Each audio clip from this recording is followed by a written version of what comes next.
Well, I hate that people forget they're human beings. You get people who are like, oh, snap out of it, or oh, it's nothing, but they're not in that person's head.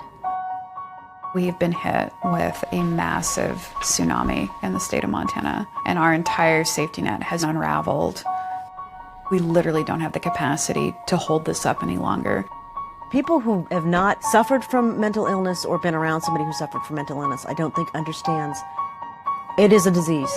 The option is getting on these assisted programs or dying.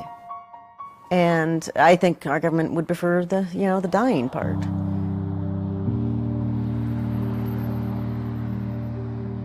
In the rural state of Montana, access to mental health care is tough, and things just got harder. Earlier this year, the state legislature dealt a severe blow to mental health coverage, slashing Medicaid reimbursement rates for case management by more than half. The largest service provider in the region, Western Montana Mental Health Center, laid off more than 60 case managers and shut down a quarter of its clinics. The closures left hundreds of patients without access to therapy, medication, and case managers to check on them. Megan Bailey helps run Sunburst Community Service Foundation, a small network that now struggles to stay open. Lisa Leone, one of their case managers, has seen her caseload double since the cuts. How many days a week are you doing physical therapy?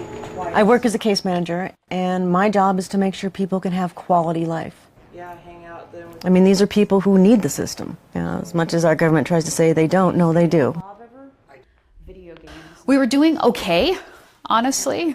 We were just kind of plugging along. When the cuts went through, we saw across the state of Montana massive closures.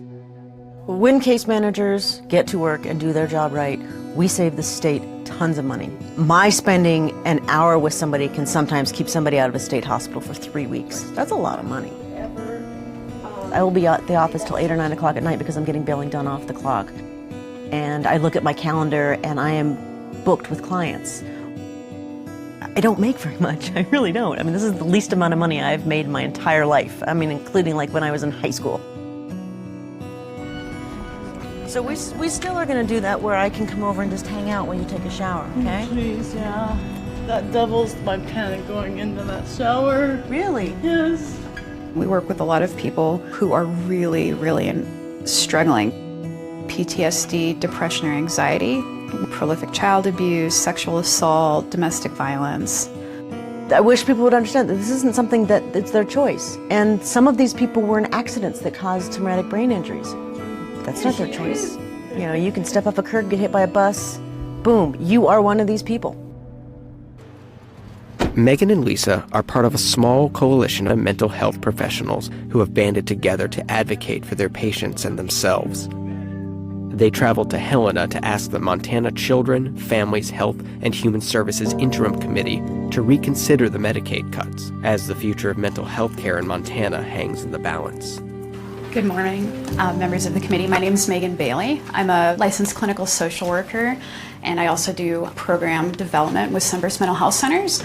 The cuts to targeted case management were excruciating. I can't afford to pay anyone. Nobody on my team makes any money. I don't make anything. I'm one of the heads.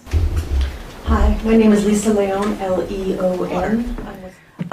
It's becoming this just perpetual wheel of exhaustion. This person's not getting food, and this person just got their Medicaid canceled or their housing canceled because the case management was slaughtered. They're humans.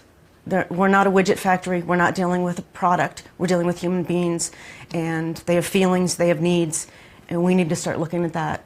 And if you guys could, please come to a decision soon so we could maybe not close some of these centers and keep there for our people, because our people have been already through enough.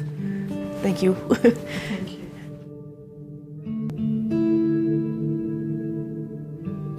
I felt like we were completely disregarded as what we do for human beings.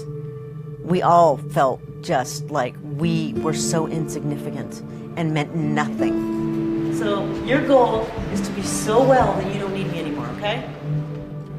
Don't you leave me ever. Okay. Don't do it. Lisa, no. Okay, you will. If I had to go through pain the rest of my life, I don't want to lose Lisa. Well, I'm really hoping you don't have to go through this much pain the rest of your life. Okay?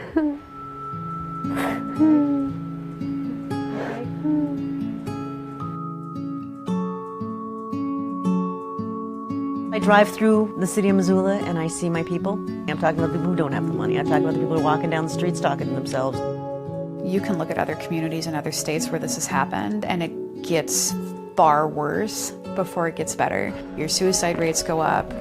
You basically go into like a public health crisis. They're alone.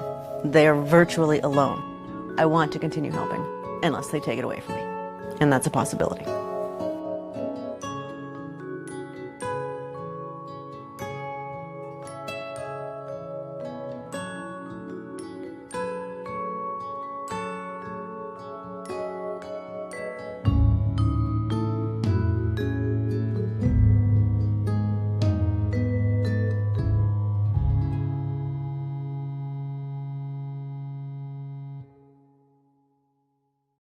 Hey, NBC News viewers, thanks for checking out our YouTube channel. Subscribe by clicking on that button down here and click on any of the videos over here to watch the latest interviews, show highlights, and digital exclusives.